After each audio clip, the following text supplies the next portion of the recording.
kencang rasanya dengar suara Shalom Bapak Ibu yang dikasihi Tuhan. Selamat sore, ada sukacita sore hari ini? Saya percaya jemaat Surya Kebenaran pasti orang yang bersukacita. Apapun keadaannya saya percaya jemaat Surya Kebenaran jemaat yang bersukacita. Bapak Ibu yang dikasihi Tuhan, sore hari ini merupakan momen yang spesial. Merupakan momen yang istimewa Bapak Ibu yang dikasihi Tuhan. Karena apa? Kita bukan hanya setiap tahun memperingati hari Paskah. Kita bukan setiap tahun hanya memperingati hari kenaikan Tuhan Yesus Kristus. Kita bukan hanya setiap tahun memperingati hari turunnya Roh Kudus. Tapi Bapak Ibu yang dikasihi Tuhan, pastikan itu bukan hanya sebuah peringatan. Itu bukan hanya sebuah momentum. Tapi pastikan itu adalah kehidupan kita sehari-hari. Apa maksudnya Bapak Ibu? Paskah ketika Tuhan Yesus sudah mati di atas kayu salib untuk menyelamatkan kita. Untuk memberikan kita kehidupan kita yang kekal. Ayo kita pegang erat apa yang Tuhan sudah kasih dalam kehidupan kita. Jangan kita lepaskan. Ketika Tuhan mencurahkan Roh Kudus-Nya. Pastikan Roh Kudus itu juga ada di dalam kehidupan kita. Karena Bapak Ibu pribadi Roh Kudus itu bukan hanya sekedar pribadi yang diperingati. Pribadi yang ketika kita hanya terima bahasa roh. Pribadi yang hanya kita berdoa. Tetapi Bapak Ibu ketika seseorang mempunyai Roh Kudus di dalam kehidupannya. Manusia biasa tetap manusia biasa. Tetapi hidup hari-hari kita akan menjadi luar biasa karena ada Roh Kudus yang menyertai kehidupan kita. Yang percaya sama-sama katakan amin. Mari Bapak Ibu yang dikasihi Tuhan, kita buka sama-sama di dalam Kisah Para Rasul. Kita buka ayat yang keempat dan yang kelima. Kisah Para Rasul, kita udah baca ayat ini mulai dari tanggal 26. Tadi pagi kita baca, sore hari ini kita baca lagi.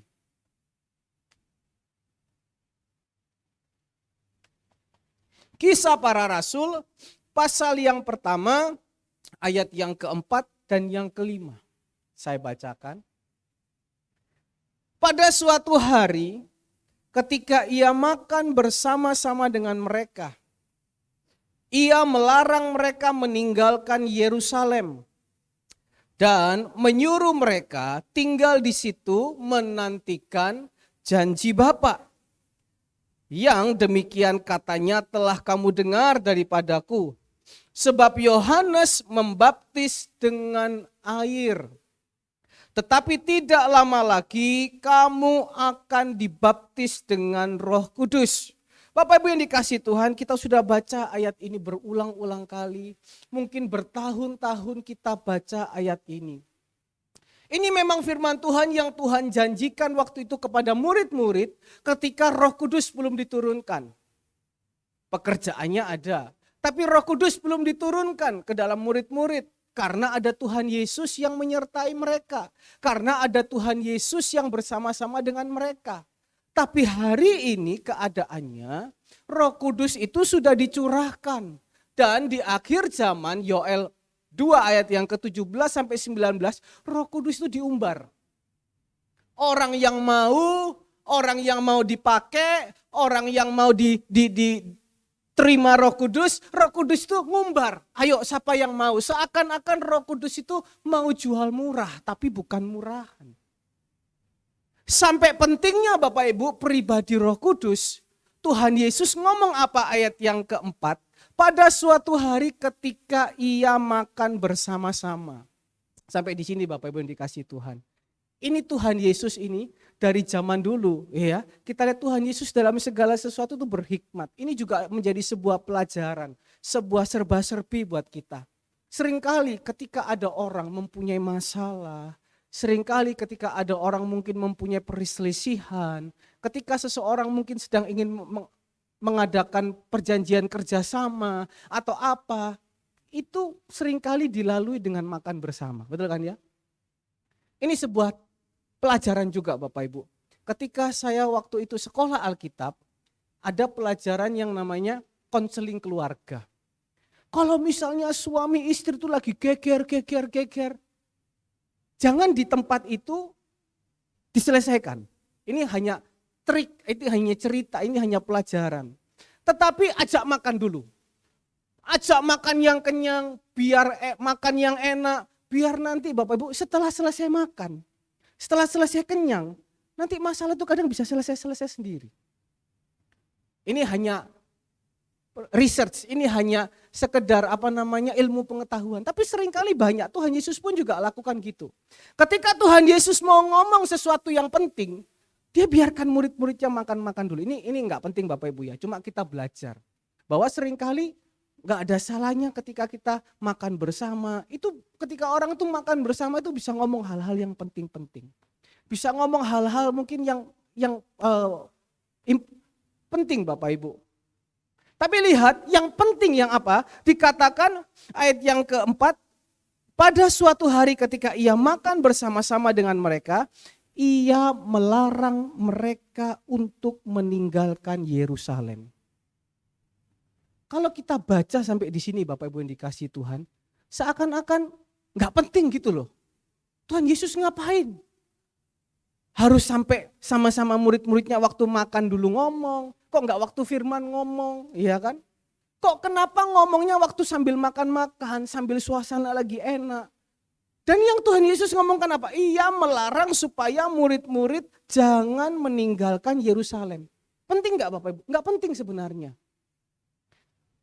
Dibanding larangan yang lain ya kan? Hormati orang tuamu, kuduskanlah hari Sabat, jangan berzina, jangan membunuh. Ini enggak penting Bapak Ibu yang dikasihi Tuhan. Sebenarnya enggak penting. Seringkali juga orang seperti itu. Mereka menganggap Roh Kudus itu enggak penting Bapak Ibu yang dikasihi Tuhan. Mereka menganggap Roh Kudus itu apa sih? Bahkan ada beberapa ajaran yang lain sampai memperdebatkan Roh Kudus. Bahasa roh didebatkan. Dulu di sini ada anak yang sampai berdebat. Mana sih orang bisa dengar suara Roh Kudus? Mana sih orang bisa dengar suara Tuhan? Sampai segitunya. Bagi orang kebanyakan Roh Kudus itu apa sih? Yang penting datang gereja kasih kolekte. Sekarang ditambahin kasih perpuluhan. Pulang, sudah selesai. Tapi lihat Bapak Ibu, begitu pentingnya Roh Kudus. Sampai Tuhan Yesus ngomong, jangan engkau meninggalkan Yerusalem. Karena apa? Dan mereka menyuruh di situ sambil menantikan janji Bapa. Artinya apa? Jangan kamu keluar dari Yerusalem sampai janji Bapa terjadi dalam kehidupanmu. Kalau kita mau praktekkan zaman sekarang, jangan engkau tinggalkan Tuhan. Pegang terus Tuhan. Jangan engkau tinggalkan ibadah sungguh-sungguh. Bahkan nanti ketika Tuhan Yesus datang yang kedua kali, Tuhan Yesus pun juga datangnya di kota Yerusalem. Bagi orang sepele Roh Kudus. Apa sih bahasa roh? Udah gak usah, yang penting bisa berdoa. Yang penting bisa datang gereja. Yang penting bisa ikut Zoom, selesai. Gak usah zaman sekarang jadi Kristen, gak usah militan-militan. Datang ibadah sekali aja cukup. Seminggu kalau perlu sekali aja cukup. Tapi lihat, Tuhan itu saking sayangnya dengan kita. Saking sayangnya dengan umatnya. Sampai dia harus melarang mereka meninggalkan Yerusalem. Hanya untuk apa? Meninggalkan janji Bapa. Hanya untuk menerima janji Bapa. Coba kita mikir sampai di sini dulu Bapak Ibu yang dikasihi Tuhan. Karena ayat yang kelima dikatakan, sebab Yohanes membaptis dengan air, tetapi tidak lama lagi kamu akan dibaptis dengan Roh Kudus. Mungkin ada murid-murid yang menganggap ini enggak penting. Gimana caranya dibaptis dengan Roh Kudus? Kalau dibaptis dengan air udah tahu caranya. Dicelupin masuk ke kolam. Bapak Ibu minggu lalu sudah banyak yang terima surat baptisan. Itu jelas caranya gimana. Tapi ini dibaptis dengan Roh Kudus. Gimana maksudnya? Tuhan sampai segitunya ngomong sama murid-murid, saking pentingnya sampai enggak boleh meninggalkan Yerusalem. Ini penting banget. Bahkan kalau kita mau lihat Bapak Ibu, ini ditulis di kitab Kisah Para Rasul pasal yang pertama. Kalau udah ditaruh di pasal pertama berarti itu bagian yang apa Bapak Ibu? Penting. Siapa yang nulis? Lukas. Siapa Lukas? Dokter. Siapa Lukas? Tabib. Artinya apa Bapak Ibu? Kenapa bukan Matius, bukan Paulus? Sampai diizinkan yang nulis pun ini Lukas. Artinya apa? Roh Kudus itu bukan berarti nggak bisa dibayangkan. Roh Kudus itu bukan berarti nggak bisa dilogika. Bahkan saking terlalu mudahnya. Kalau kita mau buka hati sore hari ini. Saking karena terlalu gampangnya. Kalau kita mau berserah kepada Dia. Kita terima janji Bapa itu. Ayat yang ke-8. Maka apa? Kuasa Roh Kudus akan diturunkan di dalam kehidupan kita. Yang mau sore hari ini.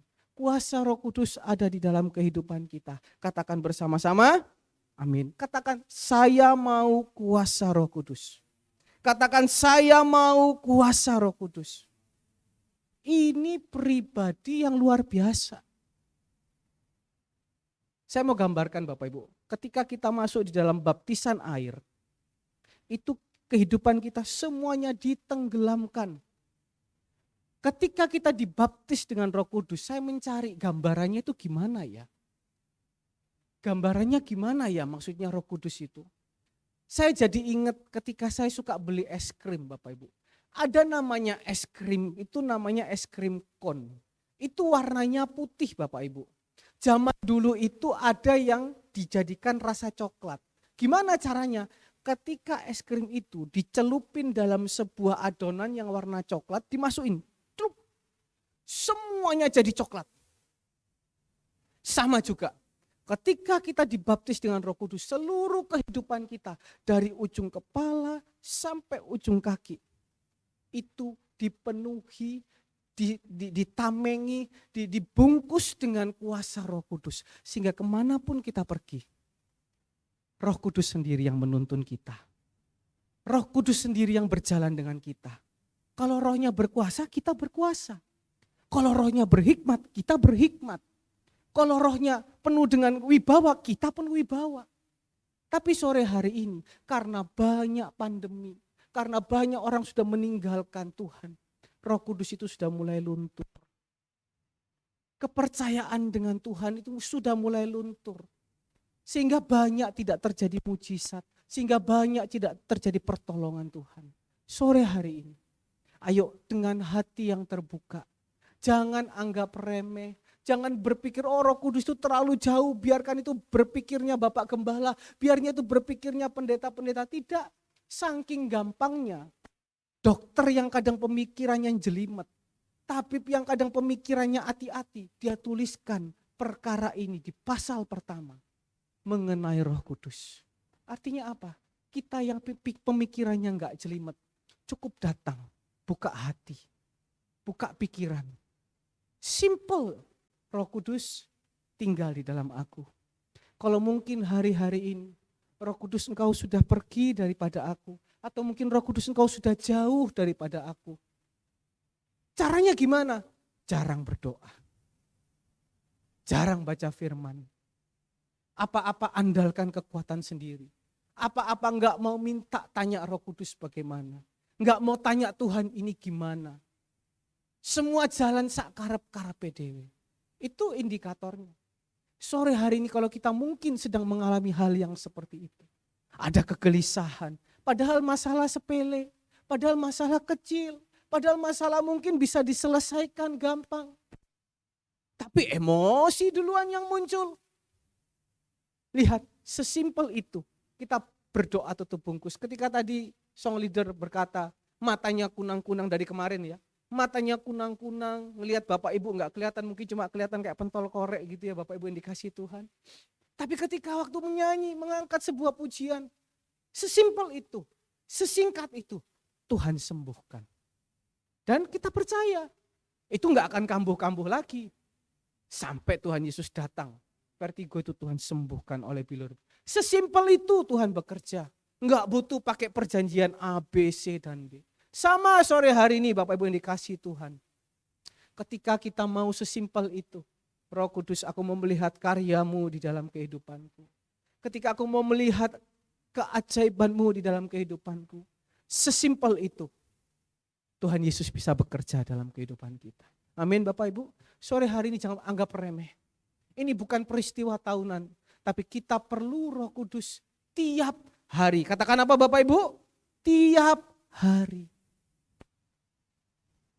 Kalau tiap hari kita berjalan dengan Roh Kudus. Bapak Ibu gak usah bingung dibaptis Roh Kudus gimana. Tiap hari jalan dengan Roh Kudus. Tiap hari Roh Kudus tuntun.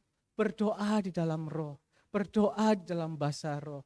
Gak usah diperdebat-debatkan. Lukas gak pernah memperdebatkan. Ilmu kedokteran gak mengatakan A, B, C, dan D.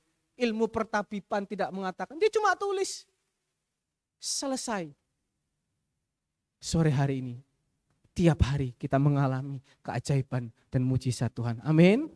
Sore hari ini kita mau lihat apa yang hal penting yang Roh Kudus bisa buat dalam kehidupan kita. Kita buka Efesus pasal yang kedua ayat yang ke-6. Apa sih yang Roh Kudus bisa buat dalam kehidupan kita? Sehingga kita harus sungguh-sungguh percaya. Sehingga kita harus sungguh-sungguh menerima Dia. Tiap hari jalan bersama Roh Kudus.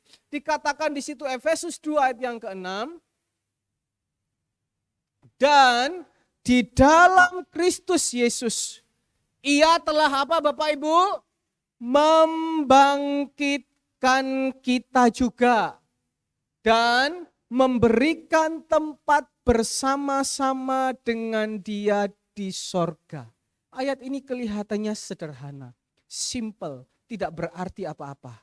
Tapi kita renungkan baik-baik. Dan di dalam Kristus Yesus, Ia telah membangkitkan kita dan memberikan tempat bersama-sama dengan Dia di sorga. Kalau Roh Kudus berjalan bersama kita, kalau Roh Kudus tiap hari menuntun kehidupan kita, yang pertama, hidup kita akan dibangkitkan. Katakan sama-sama Bapak Ibu, dibangkitkan. Imani Bapak Ibu, hari-hari ini apa yang engkau merasa di dalam kehidupanmu? Engkau sedang mengalami keterpurukan, mengalami kelemahan. Ini bukan sekedar ceramah pidato Bapak Ibu. Saya di sini enggak jualan kecap atau baca kertas. Saya pun juga manusia terbatas. Tapi sore hari ini, pribadi yang Tuhan sampai larang murid-muridnya enggak boleh keluar dari Yerusalem.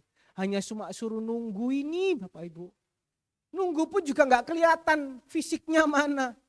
Enggak nunggu pun enggak kelihatan barangnya mana. Orang kan kalau apa-apa kan tunggu kelihatan. Kayak Tuhan Yesus jelas di atas kayu salib. Sampai Thomas bilang mana bukti pakunya. Ini enggak kelihatan mata modelnya Bapak Ibu.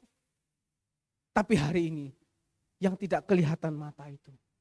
Kalau kita percaya dengan sungguh-sungguh.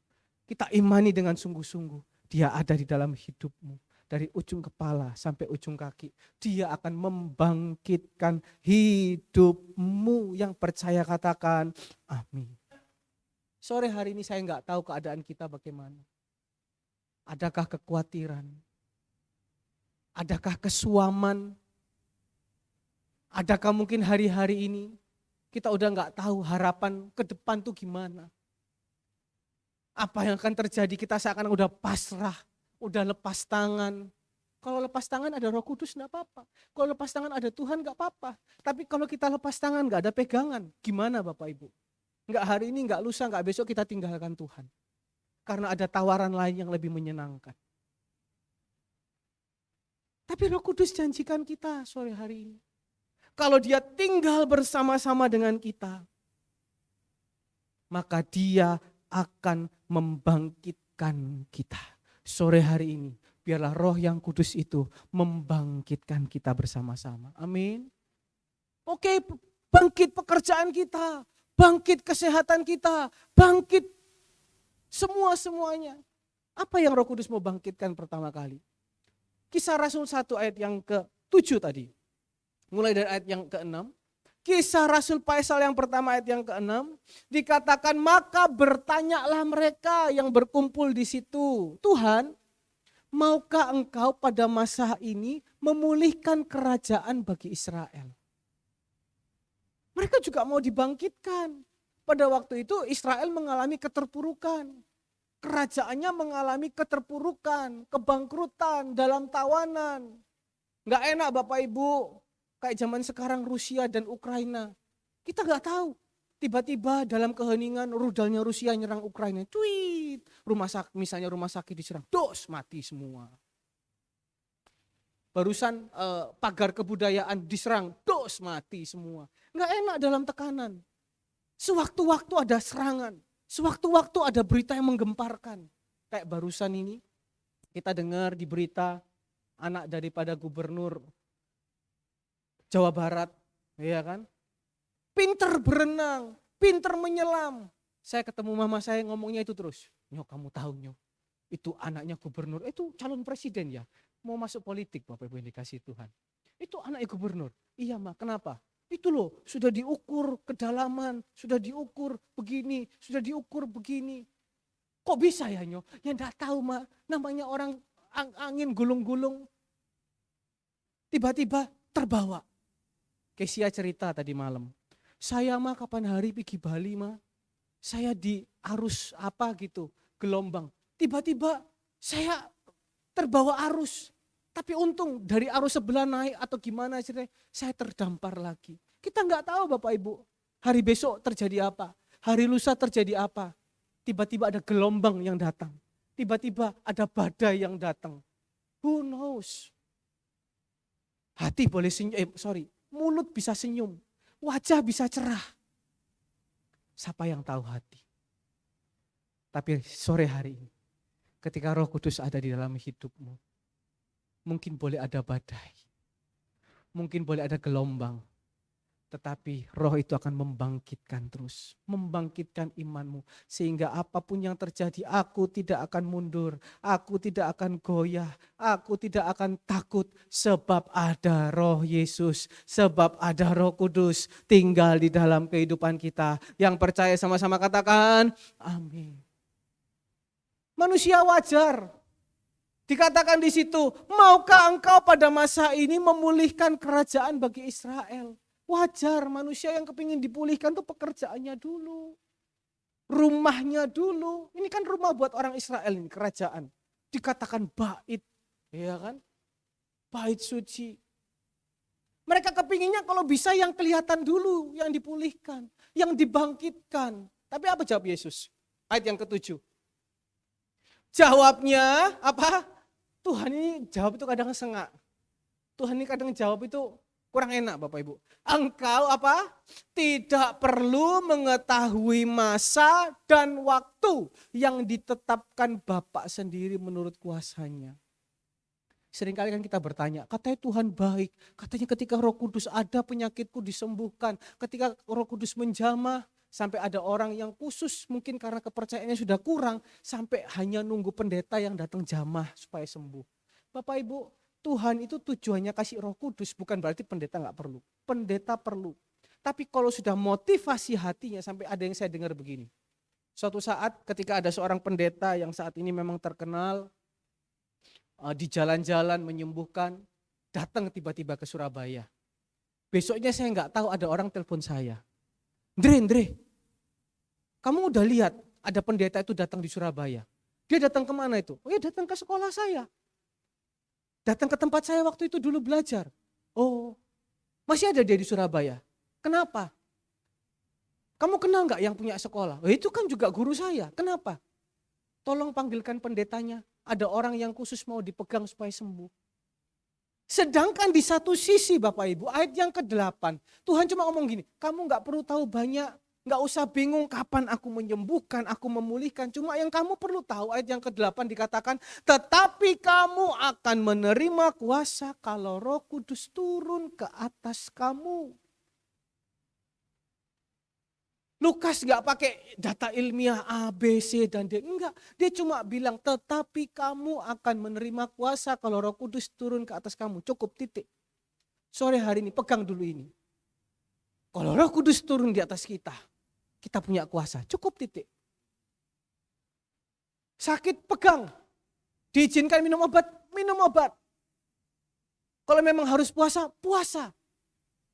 hatinya berharap sama Tuhan. Kalau memang diizinkan ke dokter. Tuhan pasti sediakan semua.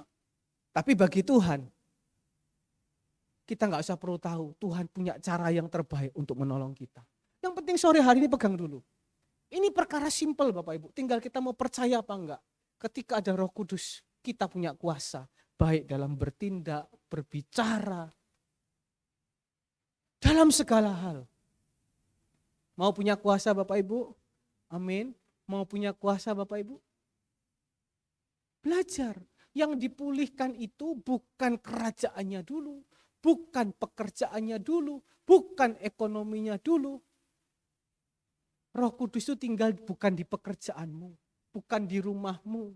Bukan di mana-mana. Tapi Roh Kudus itu tinggal di hatimu. Berarti sore hari ini yang harus dipulihkan bukan apa-apanya dulu. Yang harus dibangkitkan bukan apa-apanya dulu. Tetapi tempat di mana Roh Kudus akan bersemayam. Di mana itu? Di hati. Ini yang Tuhan ngomong sama murid-murid. Lihat Petrus. Ketika hatinya penuh ketakutan. Hatinya penuh kebencian. Hatinya penuh kegelisahan. Ini murid Yesus ya. Ini rasulnya Tuhan, dia bersama-sama dengan Tuhan. Yang ngomong mungkin Levino, yang ngomong mungkin anak kecil. Oh bukan, hatinya takut, hatinya gelisah. Kok Andre ini ngomong gini hatinya takut apa gelisah enggak? Ada Bapak Ibu takut, ada Bapak Ibu gelisah. Manusia wajar takut. Ada takut Bapak Ibu bukan enggak ada. Tapi lihat ketika Petrus dipenuhi dengan kuasa Roh Kudus. Hatinya bersih. Mulai pasal 2, mujizat terjadi. Mujizat terjadi. Mujizat terjadi. Sore hari ini ketika engkau mau dibangkitkan hatimu. Kuasa itu turun. Bagi Tuhan tak ada yang mustahil. Amin. Asal kita mau dibangkitkan. Apanya yang dibangkitkan? Kita buka Yohanes 16 ayat yang ke-8. Membangkitkan maksudnya apa? Yohanes 16 ayat yang ke-8 dikatakan di situ. Dan kalau ia datang, ia itu siapa? Roh Kudus. Kalau ia datang, ia akan menginsafkan dunia akan dosa. Dah cukup. Ini yang paling penting dulu. Membangkitkan di sini maksudnya apa? Roh Kudus membangkitkan bagaimana caranya? Yang pertama dia menginsafkan dunia akan dosa. Bukan dunia. Dia menginsafkan kita akan dosa. Kita manusia enggak luput dari yang namanya dosa. Kita manusia enggak luput dari yang namanya salah. Kita manusia enggak luput dari yang namanya keseleo lidah. Itu wajar Bapak Ibu. Karakter manusia itu lahir ke dunia beda-beda. Tapi sore hari ini, orang yang mau mengalami kebangkitan, orang yang mau mengalami kuasa Tuhan, harus bisa insaf. Sama-sama katakan apa? Insaf. Kalau kita mau kuasa itu ada. Kita mau Roh Kudus itu menuntun kita. Yang pertama yang paling penting, insaf. Insaf bukan setahun sekali Bapak Ibu. Raja Daud tiap malam dia berdoa, Tuhan selidiki hatiku dan batinku dan tuntunlah jalanku. Karena begitu banyaknya musuh di depanku, musuh di depannya Daud itu mungkin bukan semuanya karena Tuhan izinkan, tapi mungkin karena perbuatan dia juga. Namanya manusia itu enggak jauh daripada namanya kesalahan. Tapi dia mau dikoreksi, dia mau dituntun. Coba buka 2 Tawarik 6 ayat yang ke-38. Ketika seseorang mau insaf, ketika seseorang mau dikoreksi, mau diingatkan, dikatakan apabila mereka berbalik kepadamu dengan apa? Dengan segenap hatinya, dengan segenap jiwanya. Di negeri orang-orang yang mengangkut mereka tertawan. Sampai di sini dulu. Dan apabila mereka mau insaf itu kan berbalik. Bahasa kerennya bertobat. Bahasa halusnya, ayo berbalik, ayo berbalik, udah ayo berbalik. Berbalik dengan apa? Segenap hati, segenap jiwa. Artinya apa? Dari dalam hati mantep. Wes, saya nggak mau ngerokok lagi. Saya nggak mau begini lagi. Saya mau sungguh-sungguh. Itu hati. Keinginan. Saya mau sungguh-sungguh ibadah. Saya mau belajar menjadi berkat. Itu bukan insaf ya, itu gerak. Tapi ini kita cerita. Saya mau belajar ikut ambil bagian dalam pekerjaan panti. Saya mau belajar mengembalikan apa maunya Tuhan. Saya mau belajar sungguh-sungguh menyenangkan hati Tuhan. Itu hati dulu. Nah, kalau sudah hati, melangkah. Segenap jiwa. Melangkah. Saya nggak ngajarin Bapak Ibu. Tapi ini firman biar kita perjelas. Kalau cuma keinginan tok, kalau cuma hati tok, jiwanya nggak ngikut, percuma. Tapi kalau hatinya kepingin, jiwanya ngikut, Bapak Ibu, bahkan ketika di negeri orang-orang yang mengangkut, artinya apa? Di tengah tertawan, dalam keadaan susah, dalam keadaan tertawan, bahkan di negeri musuh pun, kita nggak punya siapa-siapa, kita nggak punya kenalan siapa-siapa, kita nggak bisa ngandalkan siapa-siapa, amunisi kita nggak ada. Dikatakan dan apabila mereka berdoa kepadamu dengan berkiblat ke negeri mereka yang telah kau berikan kepada nenek moyang mereka, ke kota yang telah kau pilih dan ke rumah yang telah kudirikan bagi namamu. Ayat yang selanjutnya dikatakan, maka engkau kiranya mendengarkan dari sorga, dari tempat kediamanmu yang tetap, kepada doa dan segala permohonan mereka, dan apa? Kiranya engkau memberikan keadilan kepada mereka dan engkau mengampuni umatmu yang telah berdosa kepadamu. Kalau dikatakan, coba buka dalam geser 1, pasal yang ke-7 ayat yang ke-14. Dikatakan di situ ayat 15.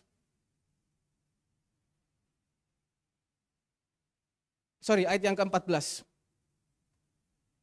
Dan umatku yang atasnya namaku disebut merendahkan diri, mau dikoreksi berdoa, mencari wajahku, berbalik, maka aku akan mendengarkan dari sorga, mengampuni dosa mereka, memulihkan negeri mereka. Ada amin Bapak Ibu? Apa perbedaan Saul sama Daud? Sederhana.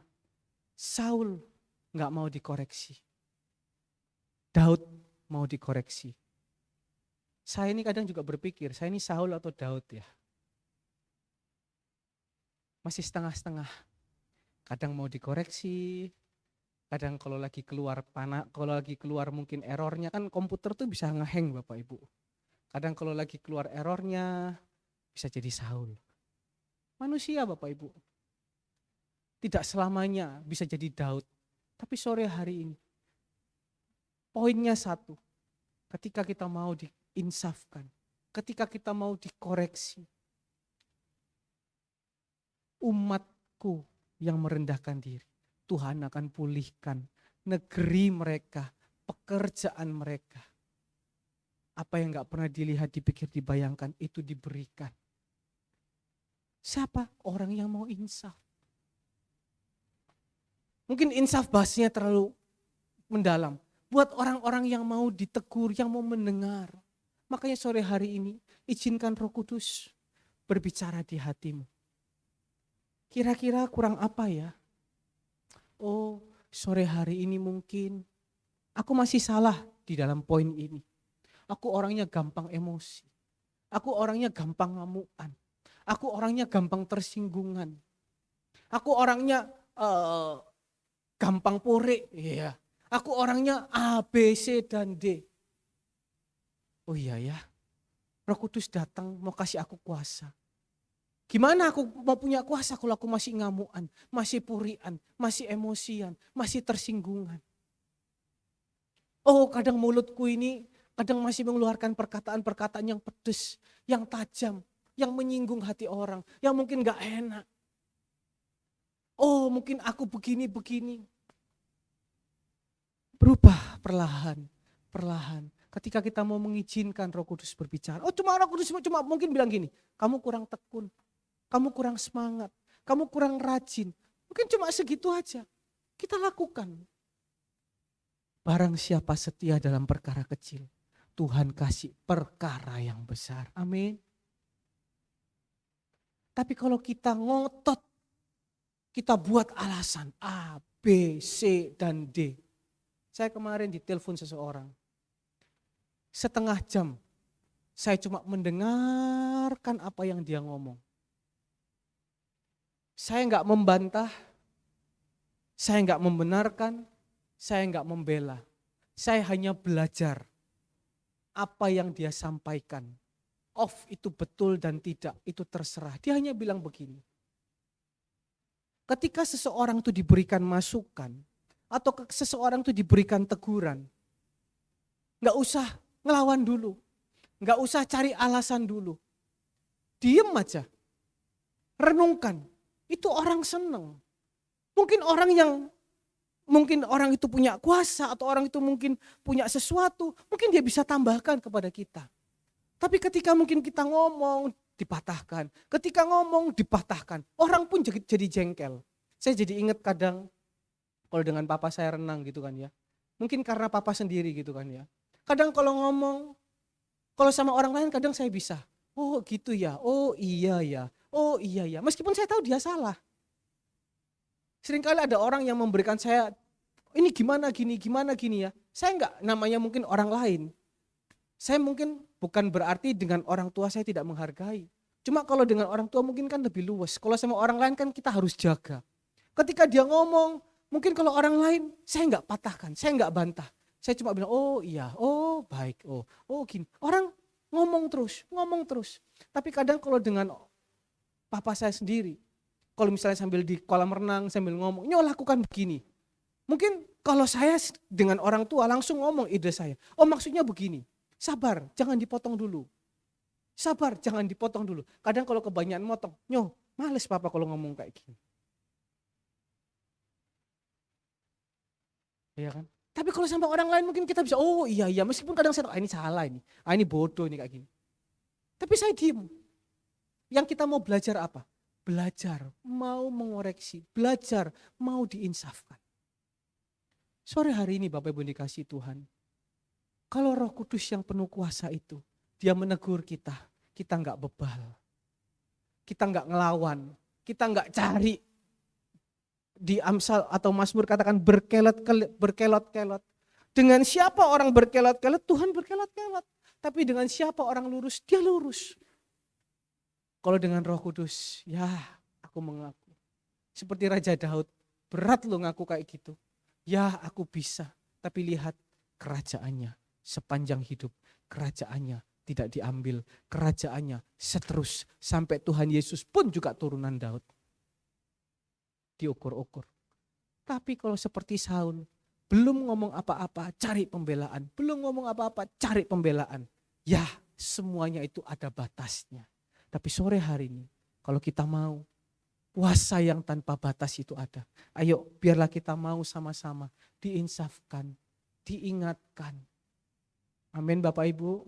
Sampai sini diberkati amin. Yang kedua, membangkitkan dalam arti apa? Coba buka Yohanes 14 ayat yang ke-26. Ketika yang pertama tadi dia membangkitkan dalam arti menginsafkan. Setelah insaf apa? Yohanes 14 ayat yang ke-26. Tetapi penghibur. Yaitu siapa? Roh Kudus. Yang akan kuutus oleh Bapa dalam namaku, dia yang apa Bapak Ibu? Mengajarkan segala sesuatu dan apa? Menginsafkan tadi. Yang kedua, membangkitkan dalam arti kata menghibur. Bapak Ibu, jangan samakan penghibur ini seperti lawak. Saya dulu kalau sudah nganggur, gak ada kerjaan, malam-malam cuma tontonannya lawak Bapak Ibu. Tontonannya cari apa yang lucu-lucu. Bukan berarti karena stres carinya begitu. Ya sudah nggak ada kerjaan, mau ngapain lagi. Ya kan? Tiap malam kalau udah habis doa malam atau habis acara, apalagi waktu pandemi. Karena nggak ada kegiatan apa-apa, ya tontonannya lawak, terus. Tapi ya cuma ketawa begitu saja Bapak Ibu yang dikasih Tuhan. Cuma lucu-lucu aja, cuma menyenangkan telinga. Tapi sore hari ini, saya nggak tahu keadaan Bapak Ibu apa. Mungkin hari-hari ini kita diizinkan mengalami hal-hal yang nggak mengenakkan. Saya kan nggak tahu, Bapak Ibu kan semuanya di sini kelihatannya diberkati Tuhan, amin. Kelihatannya penuh sukacita, tambah hari tambah cerah, tambah hari tambah diberkati Tuhan, amin. Tapi saya nggak tahu Bapak Ibu saat ini mengalami apa. Pergumulan apa Bapak Ibu yang saat ini sedang hadapi? Apa yang jadi pikiran Bapak Ibu, saya nggak tahu. Pergumulan ini kek, sakit kek, anak sekolah kek, cicilan kek, saya nggak tahu. Pasangan hidup kek, punya masalah dengan orang di dalam rumah kek, saya nggak tahu.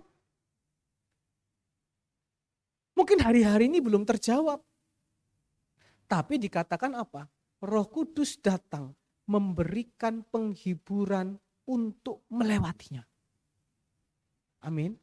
Dia bukan hanya menghibur, tapi dikatakan dia juga mengajarkan kita cara untuk menyelesaikannya.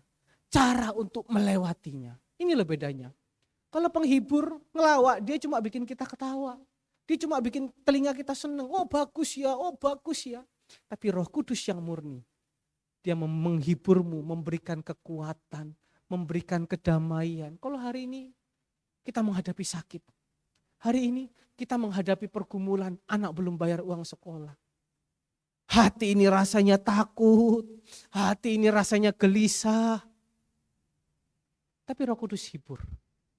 Dan bukan hanya hibur, dia memberikan cara untuk melewatinya. Dan dia akan menyelesaikannya sampai akhir.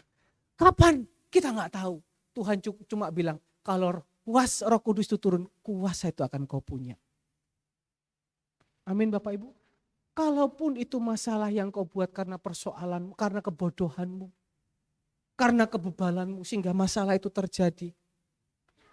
Ayo berdoa, berbalik. Roh Kudus akan hibur dan berikan jalan keluar.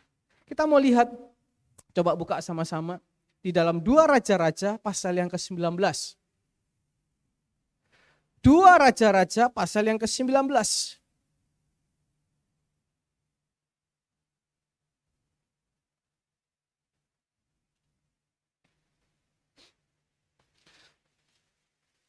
Kita buka ayat yang ke-14.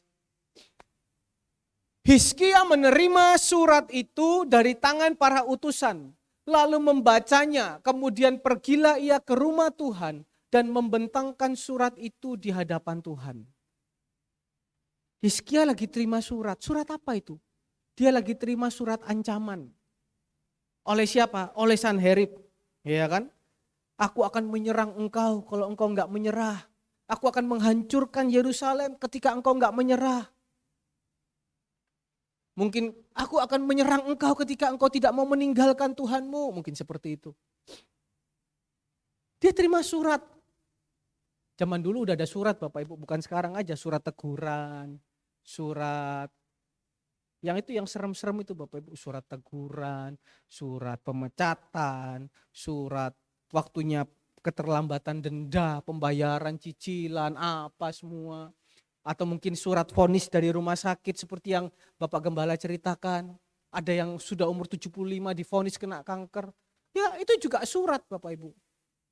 Sore hari ini mungkin kita sedang menerima surat-surat itu. Entah surat dari mana, entah berita-berita yang gak baik dari mana. Tapi lihat Hizkia, apa yang dia lakukan? Ayat yang ke-15. Dia gak cari manusia, dia gak cari orang-orang raja-raja yang mungkin bisa diajak bersekutu. Kalau zaman sekarang kan ada Bapak Ibu ya, misalnya Ukraina, teman sama Amerika, sama Inggris, ya kan, Rusia sama China, sama Korea. Enggak, dia datang dulu sama ayat yang ke-15. Hizkia berdoa di hadapan Tuhan dengan berkata, Ya Tuhan Allah Israel yang bertahta di atas kerubim. Hanya Engkau sendirilah Allah yang segala kerajaan di bumi. Engkaulah yang menjadikan langit dan bumi. Intinya Tuhan tolong aku. Wes gak panjang-panjang. Tuhan tolong Tuhan. Besok aku diserang Tuhan. Tuhan tolong besok terjadi hal yang gak menyenangkan Tuhan. Tuhan tolong besok aku gak tahu gimana menyelesaikannya. Dia cuma datang malam-malam di hadapan Tuhan. Dia berdoa. Ayat yang ke-20. Ketika dia berdoa, Tuhan kirim penghibur. Lalu Yesaya bin Amos menyuruh orang Hizkia mengatakan, beginilah firman Tuhan Allah Israel. Apa yang telah kudoakan kepadaku mengenai Sanherib Raja Asyur telah apa? Ku dengar. Saya percaya berdoa malam hari ini. Jemaat yang mungkin menghadapi surat-surat seperti Sanherib, mengalami berita-berita yang tidak enak seperti Sanherib, mengalami keadaan yang tidak enak seperti Raja Hizkia. Ketika engkau berdoa, ketika engkau bersungguh-sungguh percaya, Roh Kudus menghiburmu dan mengatakan doamu sudah apa? Didengar. Yang percaya katakan amin. Sampai di sini hatinya terhibur. Senang toh Bapak Ibu? Mungkin kita mengajukan sesuatu. Wah, pengajuanmu disetujuin. Senang toh? Senang. Wah, anaknya udah keterima kuliah. Coba kalau gubernur itu dengar, anaknya udah ketemu. Bapak Ibu, mungkin dia bisa hanya senyum begini. Terima kasih buat orang-orang yang sudah menyelamatkan, yang sudah mempertemukan anak saya. Tapi dalam hatinya, apalagi mamanya, dia akan melompat-lompat. Kenapa? Ini anaknya yang disayanginya. Saya percaya malam hari ini, ketika engkau mau sungguh-sungguh dibangkitkan oleh Roh Kudus, penghiburan itu akan datang. Caranya bagaimana? Ayat yang ke-35. Tuhan punya cara yang ajaib untuk menolong. Kadang kita nggak tahu, pikiran kita buntu. Cara kita buntu. Gimana ya? Gimana ya? Otak ini terbatas, kecil. Tapi ayat yang ke-35, Tuhan punya cara yang lebih besar. Di dalam keheningan, di dalam kesepian, di dalam mungkin nggak ada bunyi a, i, u, e, o. Pada malam itu, keluarlah malaikat Tuhan. Lalu dibunuhnyalah 185.000 orang di dalam perkemahan Asyur. Keesokan harinya, pagi-pagi tampaklah semua bangkai orang-orang mati belaka. Kita kadang ketika kita berdoa, seakan-akan Tuhan gak jawab. Hanya ada perasaan damai. Kalau itu mungkin karena kesalahan kita, karena kebodohan kita berdoa minta ampun. Saya percaya Tuhan pasti buka jalan. Orang yang mau berbalik, Raja Daud pasti Tuhan buka jalan. Masih belum terlambat Bapak Ibu. Ketika waktu itu Hizkia bingung gimana caranya. Tuhan kira-kira mau pakai siapa untuk menolong dia. Raja siapa kira-kira akan membacking dia. Dia cuma bingung gimana, cuma dia tahu doaku didengar. Dia cuma tahu aku damai, wes aman, mati wes. Masa Tuhan mempermalukan umatnya? Tapi dia caranya betul dulu, datang dulu Bapak Ibu. Tiba-tiba apa yang dia gak sangka, dia gak pikirkan. Caranya dia pun juga gak tahu. Cuma keluar malaikat satu. Menghabiskan seluruh musuhnya. Hanya dalam satu malam. Cara Tuhan ajaib. Saya percaya cara yang sama. Cara yang ajaib juga akan terjadi dalam jemaat Surya Kebenaran yang sungguh-sungguh cari Tuhan. Yang percaya sama-sama katakan amin. Di dalam apa yang kita gak pernah pikirkan, Tuhan menyelesaikannya buat kita. Amin Bapak Ibu. Itu masalah dia untuk bangsa. Tapi namanya manusia juga punya masalah pribadi. Bapak Gembala kan cerita. Oh ada masalah panti, oh ada masalah gereja. Tapi namanya kepala keluarga, namanya juga manusia punya masalah pribadi. Tangannya sakit. Wajar Bapak Ibu manusia. Masalah itu seringkali gak berhenti. Seakan-akan habis peristiwa besar terjadi, ditolong dari Sanherib. Tiba-tiba pasal yang ke-20, Hizkia tiba-tiba divonis Tuhan sakit. Bukan berarti ketika kita berharap sama Tuhan, kita sungguh-sungguh sama Tuhan, Roh Kudus ada dalam kehidupan kita, kita nggak bisa sakit. Kita ini tetap manusia biasa Bapak Ibu. Cuma ketika ada Roh Kudus, kita manusia biasa tapi ada kuasa yang luar biasa. Roh Kudus yang menjaga kita. Bapak Gembala mungkin mengatakan, kalau kita bantu panti, kita memberikan makan orang asing, hidup kita diberkati, mana buktinya sakit tangannya Bapak Ibu? Salah? Itu masih menunjukkan kita manusia. Bukan berarti ketika kita sudah bantu panti, ikut ambil bagian di aksi peduli, tiba-tiba kita langsung, wah gak ada masalah. Enggak, tetap ada masalah. Sama Hizkia, dia menghadapi masalah, sakit Bapak Ibu. Saya nggak tahu ini mau sakit kanker kek, ya kan? Saya nggak tahu ini sakit apa ini, ya. Tapi dia sakit intinya. Tapi lihat, ketika dia sakit, kembali lagi.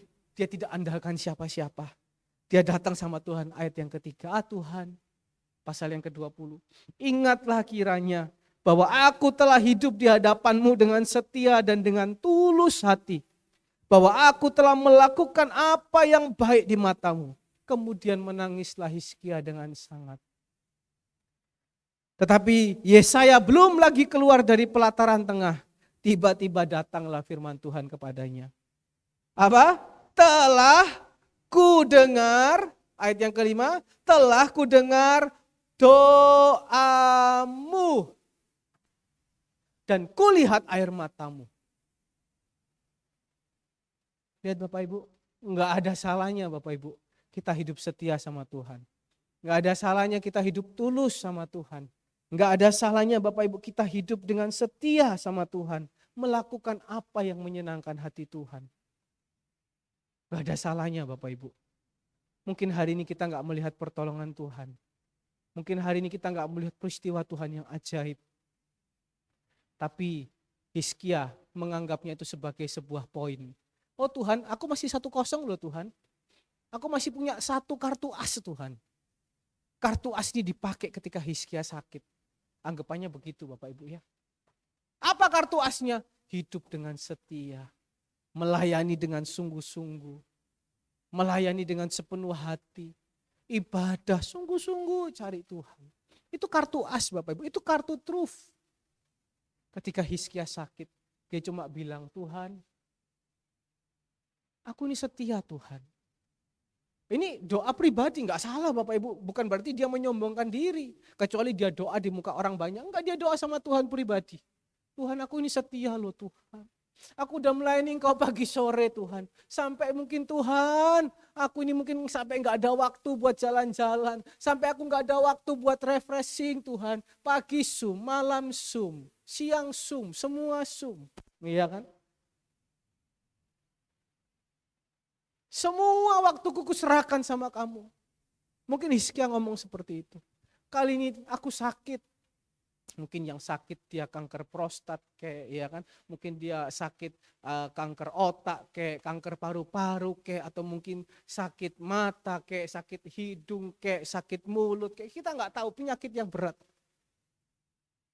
Dia cuma bilang Tuhan tolong sambil dia duduk menangis. Tuhan tolong sembuhkan. Dia nggak panggil tabib mana dulu. Tapi kalau memang diizinkan pakai tabib ya sudah. Tapi waktu itu ceritanya Tuhan tidak pakai tabib. Tapi Tuhan tangannya sendiri yang menyembuhkan Hizkia. Dan Hizkia diperpanjang umurnya 15 tahun lagi. Sore hari ini bukan buat cerita Bapak Ibu. Tapi firman ini untuk dipraktekkan. Mungkin dia nggak puasa. Atau Tuhan mungkin menggerakkan kita puasa. Ketika kita menghadapi hal-hal yang seperti ini. Tapi yang pasti Roh Kudus menghibur dan memberikan jalan keluar. Amin Bapak Ibu yang dikasihi Tuhan. Milikilah pribadi Roh Kudus itu. Yang membangkitkan untuk menginsafkan kita. Yang membangkitkan untuk membuat kita kuat menghadapi setiap masalah. Bapak Gembala pun bukan berarti tidak punya masalah. Apakah masalahnya hanya sekedar sakit tangan? Kita yang tahu. Setiap orang punya masalah. Jangan dipikir ibu gembala, Bapak Ibu. Diem gitu, gak punya masalah. Panci hilang tuh masalah, Bapak Ibu. Kalau bu gembala gitu kan ya. Masak kurang asin tuh masalah, mungkin gitu kan ya. Bikin kue, kuenya gak mengembang, itu masalah buat ibu gembala. Itu mungkin bisa gak tidur seharian itu Bapak Ibu. Ini kurang fermipan, ini kurang apa, mungkin Bapak Ibu. Setiap orang punya masalah. Tapi sore hari ini pastikan Roh Kudus ada dalam hidupmu. Maka dia akan menghibur dan memberikan jalan keluar. Yang terakhir, kita buka Yeskiel pasal yang ke-37. Ini yang harus kita mengerti baik-baik. Ini yang truly membangkitkan. Ya, semua buka. Kalau ini nggak bisa baca dari situ, kita buka Yeskiel pasal yang ke-37. Nah, ayat yang ke-37, lalu ayat yang pertama, Yeskiel 37 ayat yang pertama, lalu kekuasaan Tuhan meliputi aku, Yeskiel, dan ia membawa aku keluar dengan perantaraan rohnya dan menempatkan aku di tengah-tengah lembah. Dan lembah ini penuh dengan tulang-tulang. Ia membawa aku melihat tulang-tulang itu berkeliling-keliling. Dan sungguh amat banyak bertaburan di lembah itu. Lihat, tulang itu amat kering.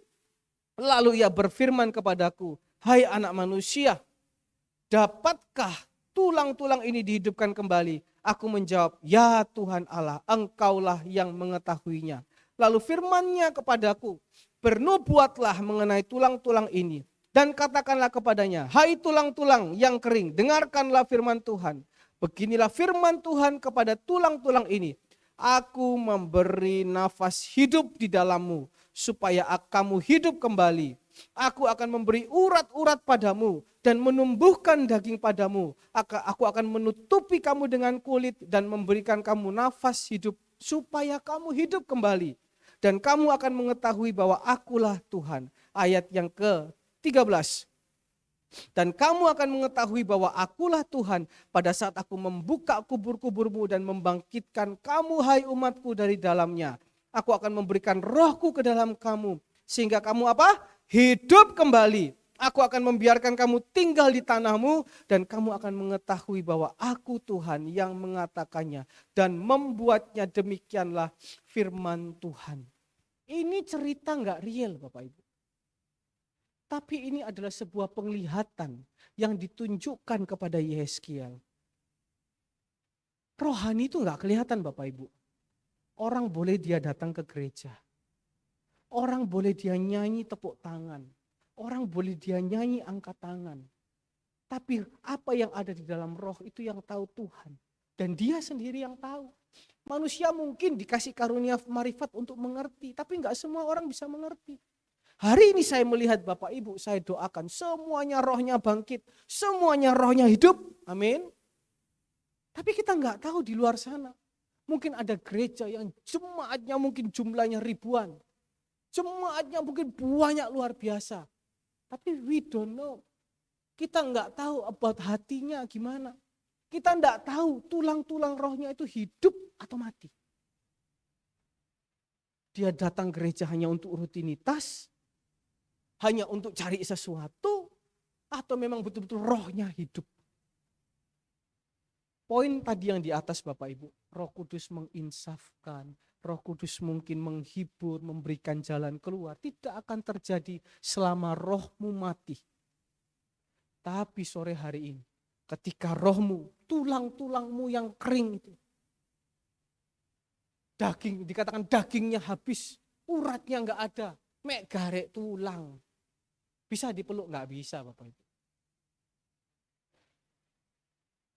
Kalau tulang-tulangnya mati, semuanya enggak akan terjadi. Tapi sore hari ini perkataan iman. Ini bukan real, tapi ini penglihatan. Tapi siapa yang mau percaya? Siapa yang mau beriman? Katakan ayat yang keempat. Bernubuatlah mengenai tulang-tulang ini. Dan katakanlah kepadanya, hai tulang-tulang yang kering. Dikatakan apa? Ayat yang kelima, aku memberi nafas hidup di dalammu supaya kamu hidup kembali. Bapak Ibu, mungkin pekerjaanmu tidak kering. Mungkin kesehatanmu tidak kering. Tapi ketika rohmu kering, nol. Di luar sana banyak orang yang pekerjaannya gemuk, yang kesehatannya bahkan sampai umur 100 masih sehat. Tapi enggak ibadah tuh, tapi enggak ke gereja tuh, tapi enggak melayani tuh. Tapi rohnya mati. Makanya Tuhan bilang apa kan? Gak usah perlu tahu masalah kerajaan Israel. Yang penting kamu tahu Roh Kudus turun, kamu ada kuasa.